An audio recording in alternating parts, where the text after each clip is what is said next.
ವಿ4 ನ್ಯೂಸ್ಗೆ ಸ್ವಾಗತ ಹೇಳ್ತಾ ಇದ್ದೇನೆ. ಕತೆ ಕಾರಣ.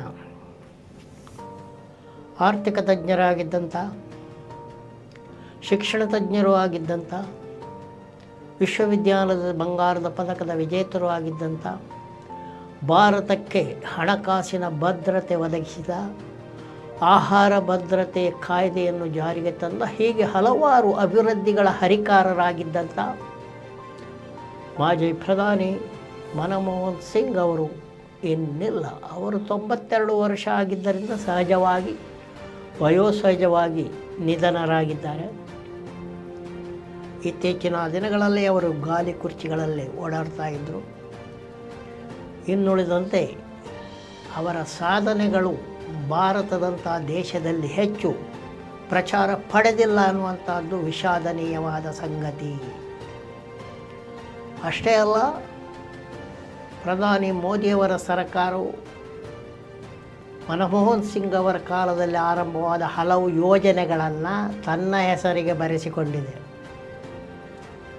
ಜನೌಷಧಿ ಕಾರ್ಯಕ್ರಮ ಇರ್ಬೋದು, ಆಹಾರ ಭದ್ರತೆ ಇರ್ಬೋದು, ಜನ್ಧನ್ ಕಾರ್ಯಕ್ರಮ ಇರ್ಬೋದು. ಇಂಥ ಕೆಲ ಕಾರ್ಯಕ್ರಮಗಳಿಗೆ ಪ್ರಧಾನಮಂತ್ರಿ ಎನ್ನುವಂಥ ಹೆಸರನ್ನು ಹಾಕಿಕೊಂಡು ಮೋದಿಯವರು ನಾನೇ ಆರಂಭಿಸಿದ್ದು ಅಂತ ಬುರುಡೆ ಬಿಡ್ತಾರೆ. ಅಷ್ಟೇ ಅಲ್ಲ, ಅದರಲ್ಲಿ ತಮ್ಮ ಫೋಟೋವನ್ನು ಕೂಡ ಹಾಕ್ಕೊಳ್ತಾರೆ. ಉದಾಹರಣೆಗೆ ಒಂದು ಜನೌಷಧಿ ಕಾರ್ಯಕ್ರಮವನ್ನೇ ನೋಡೋಣ. UPA ಸರ್ಕಾರ ಬಂದಾಗ ಸೋನಿಯಾ ಗಾಂಧಿಯವರು ಮತ್ತು ಮನಮೋಹನ್ ಸಿಂಗ್ ಅವರು ಔಷಧಿಗಳ ಬೆಲೆ ಅತಿಯಾಗಿ ಏರಿರುವುದರ ಬಗೆಗೆ ಒಂದು ಸಮೀಕ್ಷೆಯನ್ನು ಸಂಸದರ ಜೊತೆಗೆ ಸೇರಿಸಿ ನಡೆಸ್ತಾರೆ. ಅದರಂತೆ ಜೆನೆರಿಕ್ ಮೆಡಿಸಿನ್ ಅಂದರೆ ಮೂಲ ಘಟಕ ಮಾತ್ರ, 2-3 ಘಟಕಗಳನ್ನು ಸೇರಿಸಿದ ಔಷಧಿ ಅಲ್ಲ, ಒಂದೇ ಮೂಲ ಘಟಕ. ಉದಾಹರಣೆಗೆ ಇವಾಗ ತಲೆನೋವಿನ ಮಾತ್ರೆಗಳಲ್ಲಿ, ಅನಾಸಿನ್ ಇತ್ಯಾದಿಗಳಲ್ಲಿ ಪ್ಯಾರಾಸೆಟಮಲ್ ಇರ್ತದೆ, ಅದರ ಜೊತೆಗೆ ಬೇರೆ ಬೇರೆ ಔಷಧಿಗಳು ಕೂಡ ಸೇರಿರ್ತವೆ. ಆದರೆ ಪ್ಯಾರಾಸೆಟಮಲ್ಲನ್ನೇ ಪ್ರತ್ಯೇಕವಾಗಿ ಕೊಟ್ಟಾಗ, ಸಿಟ್ರಾಜಿನನ್ನೇ ಪ್ರತ್ಯೇಕವಾಗಿ ಕೊಟ್ಟಾಗ ಒಂದು ಮಾತ್ರೆಯ ಬೆಲೆ ಬರೇ 50 ಪೈಸೆ, 30 ಪೈಸೆ, 25 ಪೈಸೆ ಆಗ್ತದೆ.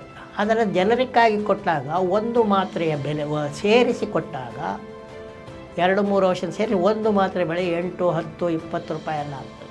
ಈ ಕಾರಣದಿಂದ ಜನರಿಕ್ ಔಷಧಿಗಳನ್ನು ಕಡಿಮೆ ಬೆಲೆಯಲ್ಲಿ ಜನರಿಗೆ ಸಿಗುವಂತೆ ಮಾಡುವಂಥ ಒಂದು ಯೋಜನೆಯನ್ನು ಮನಮೋಹನ್ ಸಿಂಗ್ ಅವರ ಸರ್ಕಾರ ತಂದಿತು. ಅದರಂತೆ 2009ರಲ್ಲಿ ಜನೌಷಧಿ ಕೇಂದ್ರಗಳನ್ನು ಆರಂಭಿಸಲಾಯಿತು. 2014ರಲ್ಲಿ ಮೋದಿಯವರು ಬಂದ ಕೂಡಲೇ ಅದಕ್ಕೆ ಪ್ರಧಾನಮಂತ್ರಿ ಅನ್ನೋ ಶಬ್ದವನ್ನು ಸೇರಿಸಿದರು. ಅಷ್ಟೇ ಆದರೆ ಪರವಾಗಿರಲಿಲ್ಲ. 2016ರಲ್ಲಿ ಇನ್ನಷ್ಟು ಬುದ್ಧಿ ಓಡಿಸಿ PMBJP, ಪ್ರೈಮ್ ಮಿನಿಸ್ಟರ್ ಭಾರತೀಯ ಜನೌಷಧಿ ಪರಿಯೋಜನಾ, ಅಂದರೆ ಪ್ರಧಾನಮಂತ್ರಿನೂ ಬರಬೇಕು, BJPಗೂ ಬರಬೇಕು ಅಂತ ಹೇಳಿಬಿಟ್ಟು ಅದರ ಹೆಸರು ಬದಲಾಯಿಸಿ ಬೋರ್ಡ್ನಲ್ಲಿ ತನ್ನ ಫೋಟೋವನ್ನು ಕೂಡ ಹಾಕಿಸ್ಕೊಂಡಿದ್ದಾರೆ. ಒಂದು ಯೋಜನೆ ಆರಂಭವಾದಾಗ ಅದನ್ನು ಇನ್ನೊಂದು ಸರ್ಕಾರ ಅಭಿವೃದ್ಧಿಪಡಿಸುವುದು ಭಾಳ ಒಳ್ಳೆಯ ಕೆಲಸವೇ. ಆದರೆ ಅಭಿವೃದ್ಧಿಯೆಲ್ಲ ಹಿಂದಿನವರು ಏನು ಮಾಡಿಲ್ಲ ಅಂತ ಬುರುಡೆ ಬಿಡುವುದಿದೆಯಲ್ಲ. ಮಾಧ್ಯಮಗಳು ಕೂಡ ಈ ರೀತಿಯಲ್ಲಿ ದೊಡ್ಡ ತಪ್ಪನ್ನು ಮಾಡಿವೆ ಎಂದು ಹೇಳಲು ಯಾವುದೇ ಹಿಂಜರಿಕೆ ನಮಗಿಲ್ಲ. ಯಾಕಂತೇಳಿದರೆ ಆಹಾರ ಭದ್ರತೆ ಕಾಯ್ದೆ ತಂದಿದ್ದು ಅವರನ್ನೇ, ಸೆಜ್ ಕಾಯ್ದೆ ತಂದಿದ್ದು ಅವರನ್ನೇ, ಇದು ವ್ಯಾಟ್ ಕಾಯ್ದೆ ತಂದದ್ದು ಅವರನ್ನೇ. ಎಲ್ಲಕ್ಕಿಂತ ಹೆಚ್ಚಾಗಿ 1996ರಲ್ಲಿ ಭಾರತ ಎಷ್ಟು ದಿವಾಳಿಯಾಗಿತ್ತು ಅಂತೇಳಿದರೆ, ಭಾರತದ ಚಿನ್ನವನ್ನು ಅಡವಿಡಲಾಗಿತ್ತು. 1991ರಲ್ಲಿ ನರಸಿಂಹರಾವ್ ಅವರ ಸರ್ಕಾರ ಬಂದಾಗ ಅದರಲ್ಲಿ ಮನಮೋಹನ್ ಸಿಂಗ್ ಅವರು ಅರ್ಥ ಸಚಿವರಾಗಿದ್ದರು. ಒಂದೇ ವರ್ಷದಲ್ಲಿ ಭಾರತ ಅಡವಿಟ್ಟಿದ್ದ ಚಿನ್ನವನ್ನು ಮನಮೋಹನ್ ಸಿಂಗ್ ಅವರು ಬಿಡಿಸಿಕೊಂಡು ಭಾರತಕ್ಕೆ ತಂದರು. ಆರ್ಥಿಕ ಭದ್ರತೆ ಅಂದರೆ ಹಾಗೆ. ಮನಮೋಹನ್ ಸಿಂಗ್ ಅವರು ಪ್ರಧಾನಿಯಾಗಿದ್ದಾಗ GDP ಬೆಳವಣಿಗೆ 9ಕ್ಕೆ ಏರಿತ್ತು. ಎಷ್ಟಕ್ಕೆ? 9ಕ್ಕೆ. ಈಗ ಮೋದಿಯವರ ಕಾಲದಲ್ಲಿ ಏನಾಗಿದೆ? 4 ಸರಿಯಾಗಿಲ್ಲ, ಪಾತಾಳಕ್ಕೆ ಕುಸಿದೆ. ಅದರ ಮೂಲ ವರ್ಷವನ್ನು ಬದಲಾವಣೆ ಮಾಡಿದಾಗಲೂ ಕೂಡ ಪಾತಾಳಕ್ಕೆ ಕುಸಿದು ಹೋಗಿದೆ. ಬೆಲೆ ಏರಿಕೆ ಬಗ್ಗೆ ಕೇಳುವುದೇ ಬೇಡ. ಬೆಲೆ ಏರಿಕೆ ಎಲ್ಲ ಸರ್ಕಾರಗಳ ಕಾಲದಲ್ಲೂ ಆಗಿತ್ತು. ಮನಮೋಹನ್ ಸಿಂಗ್ರವರ ಸರ್ಕಾರದ ಕಾಲದಲ್ಲಿ ಕೂಡ ಆಗಿತ್ತು. ಆದರೆ ಮನಮೋಹನ್ ಸಿಂಗ್ರವರ ಸರ್ಕಾರದ ಕಾಲದಲ್ಲಿ 8 ಆಣೆ, 1 ರೂಪಾಯಿ, 2 ರೂಪಾಯಿ, 10 ರೂಪಾಯಿ ಹೀಗೆ ಬೆಲೆ ಏರಿಕೆ ಆಗಿದ್ದರೆ, ಪ್ರಧಾನಿ ಮೋದಿಯವರ ಸರ್ಕಾರದ ಕಾಲದಲ್ಲಿ ಸಾವಿರಾರು ರೂಪಾಯಿ ಏರಿಕೆ. ಉದಾಹರಣೆಗೆ ಒಂದು ಮನೆ ಬಳಕೆಯ ಅಡುಗೆ ಇಂಧನದ ಒಂದು ಇದನ್ನೇ ನೋಡಿಕೊಳ್ಳೋಣ. ಅದಕ್ಕೆ ಹಿಂದೆ ಸಬ್ಸಿಡಿ ಕೊಡ್ತಾಯಿದ್ರು, ಆ ಸಬ್ಸಿಡಿಯನ್ನು ನಿಲ್ಲಿಸಿದ್ದಾರೆ. ಹಾಗೂ ಆಗ ಇದ್ದಂಥ ಬೆಲೆ ದುಪ್ಪಟ್ಟು ಆಗಿಬಿಟ್ಟಿದೆ. ಪ್ರಧಾನಿ ಮೋದಿಯವರ ಕಾಲದಲ್ಲಿ ದುಪ್ಪಟ್ಟಾಗಿದೆ. ಒಂದೆರಡು ರಾಜ್ಯಗಳ ಚುನಾವಣೆ ನಡೆಯುವಾಗ 100 ರೂಪಾಯಿ ಕಡಿಮೆ ಕೊಟ್ಟಿದ್ದರು. ಮತ್ತೆ ಎಲೆಕ್ಷನ್ ಸ್ಟಂಟು. ಸೆಜ್ ಸ್ಥಾಪನೆ ಇರ್ಬೋದು, RTE ಇರ್ಬೋದು, ಶಿಕ್ಷಣದ ಹಕ್ಕು ಇರ್ಬೋದು, ಇವೆಲ್ಲವನ್ನು ಕೂಡ ಮನಮೋಹನ್ ಸಿಂಗ್ ಅವರ ಸರ್ಕಾರ ತಂದಿತ್ತು. ಇದು ಯಾವುದಕ್ಕೂ ಕೂಡ ಮಾಧ್ಯಮಗಳು ಸರಿಯಾದ ಪ್ರಚಾರವನ್ನು ಕೊಟ್ಟಿಲ್ಲ ಅನ್ನುವಂಥದ್ದು ಈ ದೇಶದ ಅತಿ ದೊಡ್ಡ ದುರಂತಗಳಲ್ಲಿ ಒಂದಾಗಿದೆ. ಹಣಕಾಸಿನ ಯಾವುದೇ ತೊಂದರೆ ಭದ್ರತೆ ಇದ್ದಂತೆ ಈ ಹಣಕಾಸಿನ ಭದ್ರತೆ ಎಲ್ಲಿ ಹೋಗಿದೆ? ಪಾತಾಳಕ್ಕೆ ಹೋಗಿದೆ. ಪಾತಾಳಕ್ಕೆ ಹೋಗಿದ್ದನ್ನು ನಾವೇ ಹೇಳಬೇಕಂತೇನಿಲ್ಲ. ಮೋದಿಯವರ ಸರ್ಕಾರದ ಹಣಕಾಸು ಮಂತ್ರಿ ಆಗಿರುವಂಥ ನಿರ್ಮಲಾ ಸೀತಾರಾಮನ್ ಅವರ ಕಂಡ ಪರಕಾಲ ಪ್ರಭಾಕರ್ ಅವರೇ ಹೇಳ್ತಾ ಇದ್ದಾರೆ, ಭಾರತದ ಹಣಕಾಸಿನ ಸ್ಥಿತಿ ಎಕ್ಕುಟ್ಟಿ ಹೋಗಿದೆ. ಮನಮೋಹನ್ ಸಿಂಗ್ರವರ ಕಾಲದಲ್ಲಿ ಎಷ್ಟೊಂದು ವಿದೇಶಿ ಹೂಡಿಕೆ ಭಾರತದಲ್ಲಿ ಆಯಿತು. ಅವರೆಷ್ಟು ಜನ ಮೋದಿಯವರು ಪ್ರಧಾನಿಯಾದ ಬಳಿಕ ತಮ್ಮ ಹೂಡಿಕೆಯನ್ನು ವಾಪಸ್ ತಗೊಂಡು ಹೋದರು. ಇದಾದರೂ ಈ ದೇಶದವರಿಗೆ ಒಂದು ಇದೆಯಾ? ಇನ್ನು ಸಬ್ಸಿಡಿಗಳನ್ನು ನಿಲ್ಲಿಸಿದಷ್ಟೇ ಅಲ್ಲ, ಅನುಕೂಲಗಳು. ಇವಾಗ ಕರ್ನಾಟಕದಲ್ಲಿ ಬಸ್ನಲ್ಲಿ ಹೆಣ್ಣು ಮಕ್ಕಳಿಗೆ ಫ್ರೀ ಉಚಿತವಾಗಿ ಬಿಡ್ತಾರೆ. ಸೀನಿಯರ್ಗಳಿಗೆ 25% ಕಡಿತ ಇದೆ ಟಿಕೆಟ್ನಲ್ಲಿ. ಹಿಂದೆ ಕಾಂಗ್ರೆಸ್ ಸರ್ಕಾರಗಳಿದ್ದಾಗ ರೈಲ್ನಲ್ಲಿ ಕೂಡ ಸೀನಿಯರ್ಗಳಿಗೆ 25% ಟಿಕೆಟ್ ಕೊರತೆ ಇತ್ತು. ಪ್ರಧಾನಿ ಮೋದಿಯವರು ಮುದುಕರಾದ್ರೆ ಯಾರಾದರೂ ಎಲ್ಲರೂ ಒಂದೇ ಟಿಕೆಟು. ಕಡಿತ ಇಲ್ಲ, ಉಚಿತ ಬೇಡ, ಕಡಿತವೂ ಇಲ್ಲ.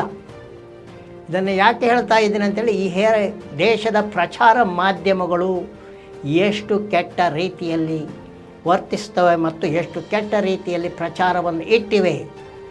ಪ್ರಧಾನಿ ಮೋದಿಯವರು ಯಾವುದೇ ರೀತಿಯಲ್ಲಿ ಮನಮೋಹನ್ ಸಿಂಗ್ರವರ ಯಾವುದೇ ಸಾಧನೆಗೆ ಸರಿಸಾಟಿಯಾಗುವಂಥ ವ್ಯಕ್ತಿ ಅಲ್ಲ.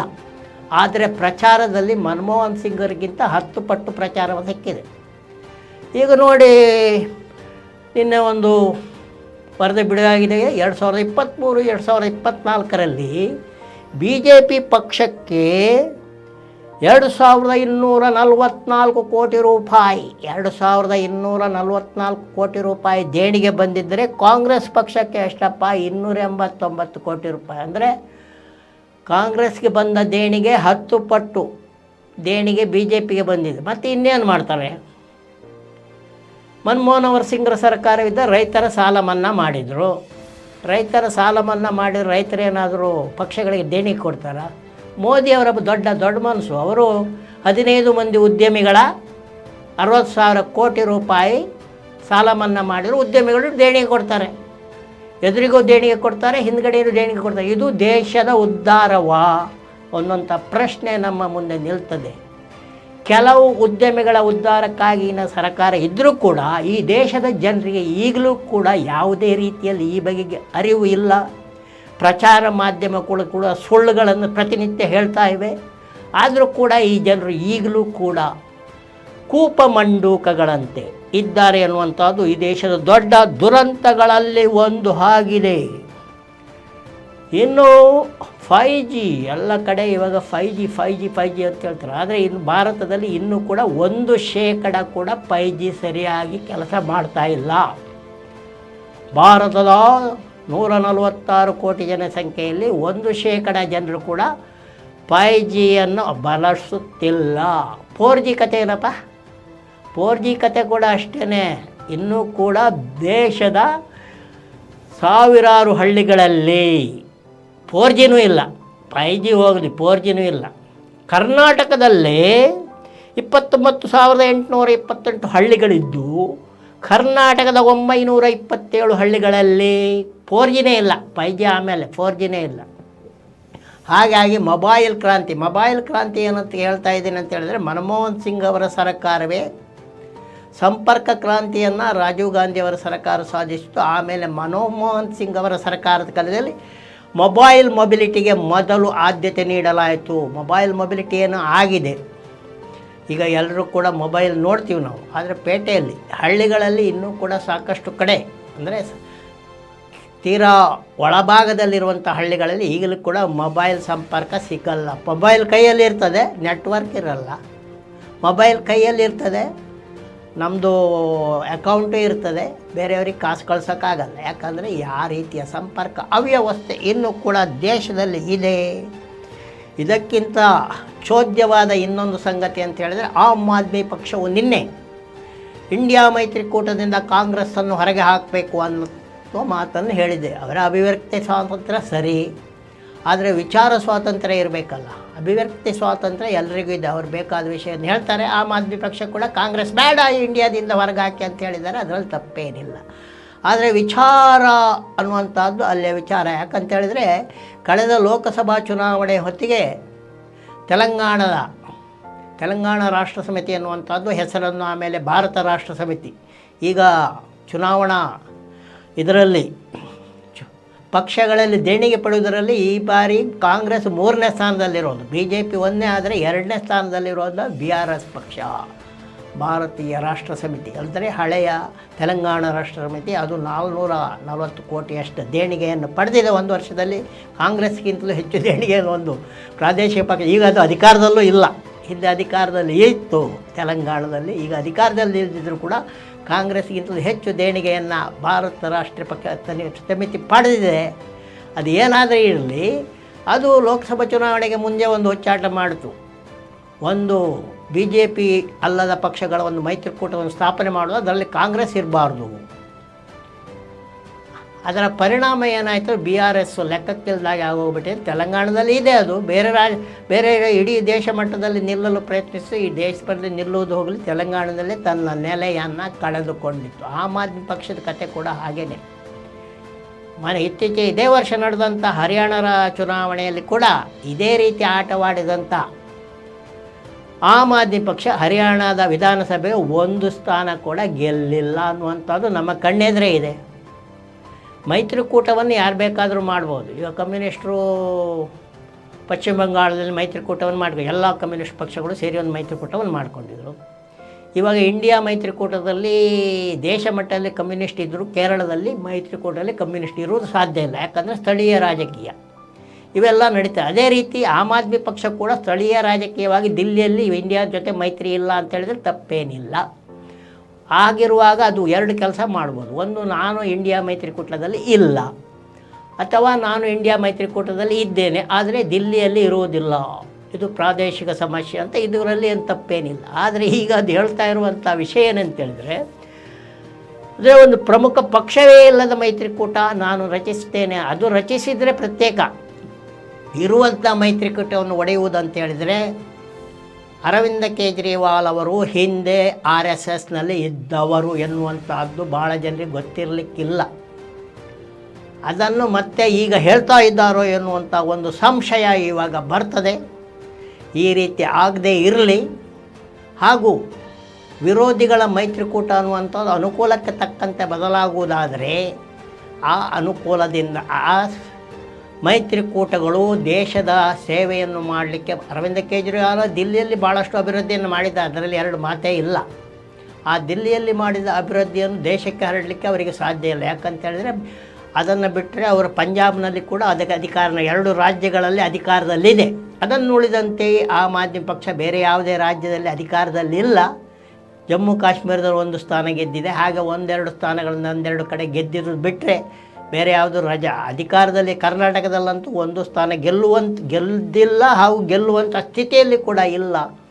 ಹೀಗಿರುವಾಗ ರಾಜಕೀಯ ಗೊಂದಲಗಳಿಗೆ ಮಾತ್ರ ಇದು ಕಾರಣವಾಗುತ್ತೆ ಅಂತ ಹೇಳುತ್ತಾ, ಕತೆ ಕಾರಣಕ್ಕೆ ಒಂದು ವಿರಾಮವನ್ನು ಹಾಕಿ ನೋಡ್ತಾ ಇರಿ V4 ನ್ಯೂಸ್ ಹಾಗೂ ನಮ್ಮ ಯೂಟ್ಯೂಬ್ ಚಾನಲ್ಗೆ ತಾವೆಲ್ಲ ಸದಸ್ಯರಾಗಿ ಅಂತ ಹೇಳುತ್ತಾ ಮಾಡ್ತಾ ಇದ್ದೇನೆ. ತಮಗೆಲ್ಲ ಒಂದು ದೊಡ್ಡ ನಮಸ್ಕಾರ.